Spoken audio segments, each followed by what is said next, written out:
Hi, everyone, and welcome to your first sixth grade math class on Zoom. My name is Miss Green, and I am going to be teaching partly along with your teachers at your school our upcoming lessons over Zoom Classroom. I wanted to tell you a little bit about myself. So to get started, I am the STEM Dean at Voyager Middle School, and I have taught sixth grade math for several years now and absolutely love it. So I'm really excited to have this opportunity to walk through your lessons with you each day. A few other things that you should know about me are that I absolutely love sports, specifically basketball and football. So I am pretty sad right now that we don't have many new sports to be watching. The next is that I absolutely love running. I was actually training for a half marathon that ended up getting canceled because of everything that's going on. And I'm looking forward to running more in the future. And in addition to loving basketball in general, I absolutely love Duke basketball. That's where I went to college, and I am a huge, huge fan. So if you ever get the opportunity to watch Duke basketball, I highly encourage it. And there are a few expectations and materials that you're going to need in order to be successful today. First is that you should have a piece of paper and a writing utensil in front of you. And you should be ready to pull up your Google Classroom where you'll see your classwork for today's class, but you don't need that yet. The second is that you should be in what I'm calling a distraction-free zone. So that means your phone should be turned off and put away, and you should be in a quiet space where you can really focus on your math work. Go ahead and pause the video right now to take 20 seconds and make sure that all of those things are true so that you can be successful in today's lesson. The next thing before we jump into our content is just my expectations for what you should have on your paper. So anything that I show you on this PowerPoint, which is the work that I did for this lesson, you should get down on your paper as well. One, because it will help you with your practice problems later. And two, your teacher may ask you to turn in your notes for a classwork grade. Make sure, since you might be turning this in, that your handwriting is neat and organized, as it always should be in your math class. Now, before we jump into today's lesson, it has been a little bit since we were in the middle of our math unit at school. So when you left off at school, you were in the middle of your geometry unit of sixth grade. So you were learning about finding the area of triangles, and maybe you even started finding the area of trapezoids, which is where we're going to start today. Later on in this unit, we're going to be finding the area of more complex figures on coordinate grid. So it's really important that we have the basics down. So even if you have a little bit of experience with finding the area of a trapezoid, this will still be really good practice because the future lessons are about to get a lot more rigorous. We are going to start today by me talking you through how I would actually go about finding the area of this figure. The first thing is that this figure is called a trapezoid. And most of us should know this from fifth grade, but this figure is a trapezoid because it has 4 sides and 1 set of parallel lines. Those parallel lines are right here on the top where you see 12 feet and on the bottom 16 feet because those lines will never touch. Go ahead right now and make sure that you have the definition of a trapezoid on your paper in the next 20 seconds. You can pause your video to write that down. Now we're going to do something that's called deriving a formula. We're going to actually find out how to find the area of any trapezoid.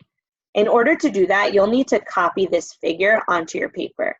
So go ahead and pause the video and take about 40 seconds to make sure you have this figure copied neatly on your paper, including all of the dimensions that you see. Great, and as I walk through this process, you should be matching your paper to mine. If you need to pause the video to catch up, that's totally fine.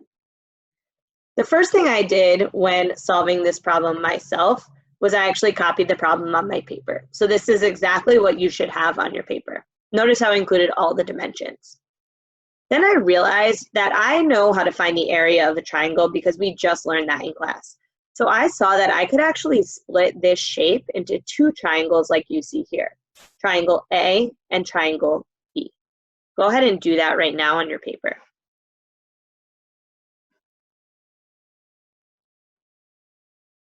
I did this because I know how to find the area of a triangle.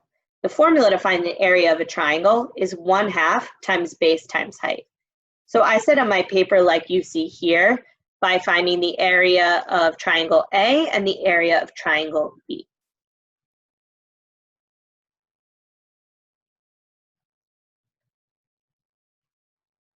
Now, I know that if I add these two areas together, I'll get the area of this entire figure. I know that I can easily identify the base and height of each of these triangles. Go ahead now on your own and try to identify what are the base and height of triangle A and what are the base and height of triangle B. Take 10 seconds to do that.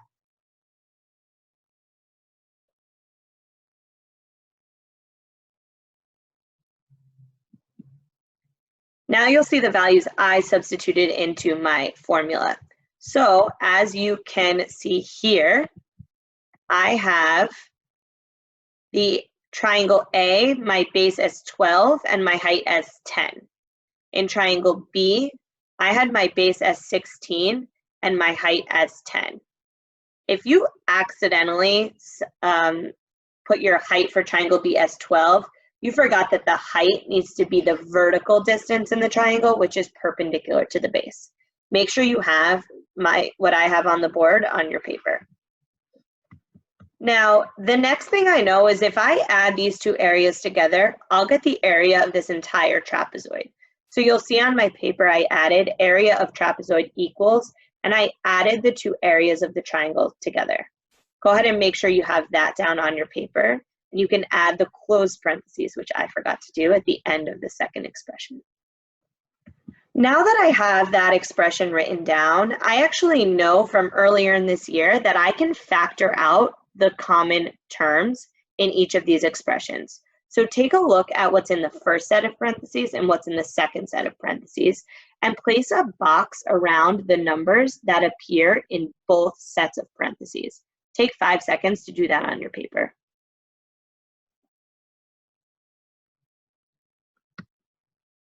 Now check your work with mine. If you boxed 1/2 and 10, you were exactly right. Those are the common terms that we can now factor out. When I factor out those common terms, I'm left with an expression that looks like the one that you see on the bottom here.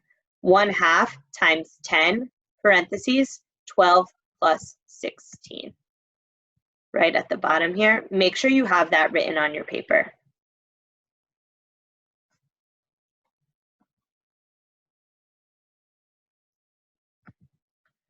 What we just did was actually derive the formula for the area of a trapezoid. In order to make this applicable to any trapezoid that we see, we need to figure out what each of these numbers represents. So I know that 10 represents the height of this trapezoid, just like I annotated at the bottom here. 12 and 16 are each the bases of the trapezoid. And I want to make sure we're really clear on what each of those values means. 10 is the height because it is the vertical distance between the bases. It's always going to be perpendicular to the bases. And you can see in my diagram that it forms a right angle with my bases. Right up here, it forms a right angle. Many sixth graders often make the mistake that 12 is the height, but 12 is not the height because it is not perpendicular to the bases. 12 and 16 are each my bases because those are my set of parallel lines. Lines are parallel if they never touch. It actually didn't matter which one of these was base 1 and base 2.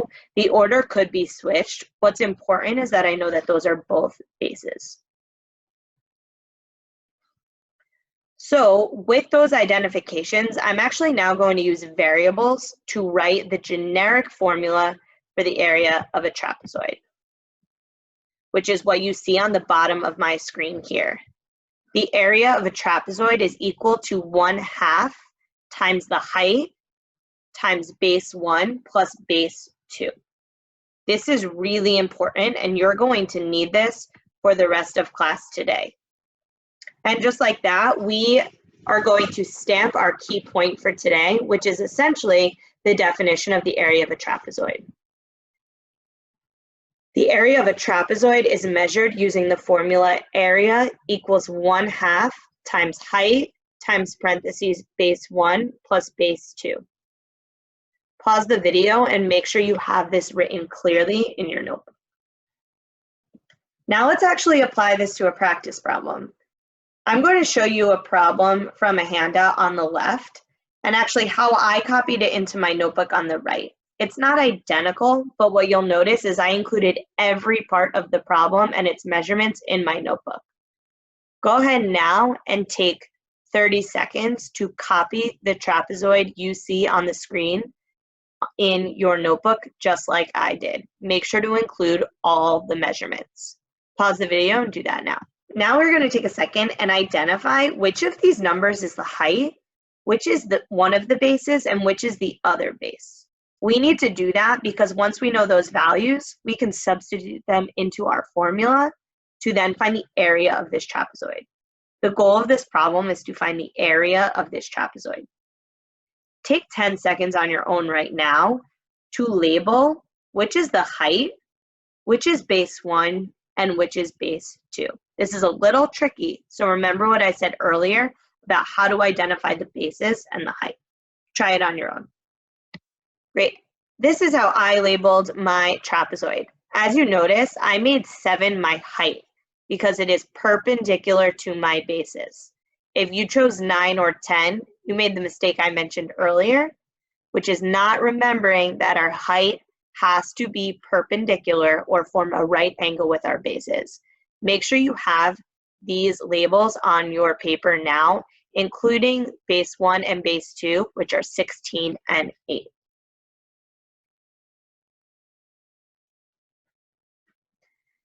Now that you have these labeled, we can find the area by substituting these values into our formula.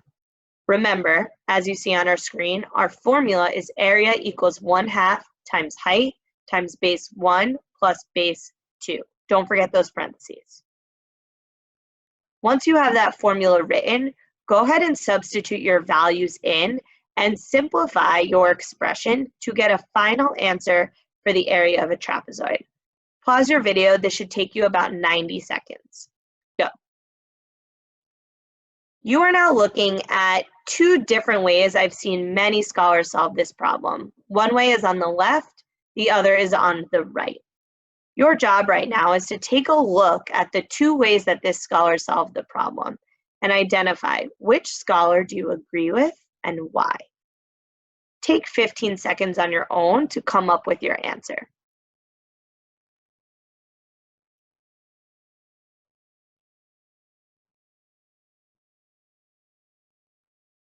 If you chose scholar 1 as correct, you are exactly right. If you take a look at the scholar on the right, or scholar 2, you'll notice that this scholar made a mistake in following the order of operations in the 3rd step of their work. They actually could not multiply 3.5 by 16 because they need to either add 16 plus 8 first because it's in parentheses, or distribute the 3.5 to both terms in the parentheses. This scholar made a mistake in following the order of operations. That's why I circled scholar 1's work on the left and wrote that they followed the order of operations. Also, take a second to make sure that your answer has units. The units in this problem should be centimeters squared because we're working with area. If you need to pause the video right now to make sure you have all the circled work on your paper as an exemplar, please go ahead and do that, and then resume the video when you're ready. You see this problem on your screen. You actually don't need to write this down in your paper, but read it along with me so that we can understand what it means. It says, Jabril wants to create a planter on top of AFEMS for a science project. He has 100 square feet of soil to put into his planter. If he builds the planter in the shape of a trapezoid with bases of 10 feet and 12 feet with a height of 21 feet, will he have enough soil to cover the bottom of the planter? Annotations are going to look a little different here because I didn't ask you to write this problem down. But what I want you to do is reread this problem and identify what does each value in this problem represent. Go ahead and pause the video and get that in your head so that you can compare your answer with my exemplar. This is how I annotated the question. 100 square feet is the area of the amount of soil that he has. The bases are 10 and 12, and the height is 21. I know that I'm trying to identify if he has enough soil to cover the bottom of the planter, which means I need to figure out if the area of the planter is greater than 100 feet, meaning he wouldn't have enough soil, or less than 100 feet, meaning he would have enough soil. You have had a few at-bats in actually finding the area of a trapezoid. Now that you have these annotations down, go ahead and take 2 minutes on your own using our key point from today to solve this problem. Pause the video to solve it on your own now. This is how I solved this question. Go ahead and compare your work with mine and make sure you update your paper to have this exemplar down.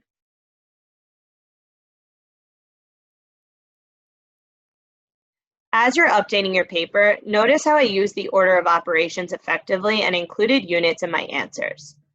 There's one piece around the order of operations that I want to point out that could be a little confusing. You'll notice in the third step, I multiplied 21 by 22, even though 1/2 came first.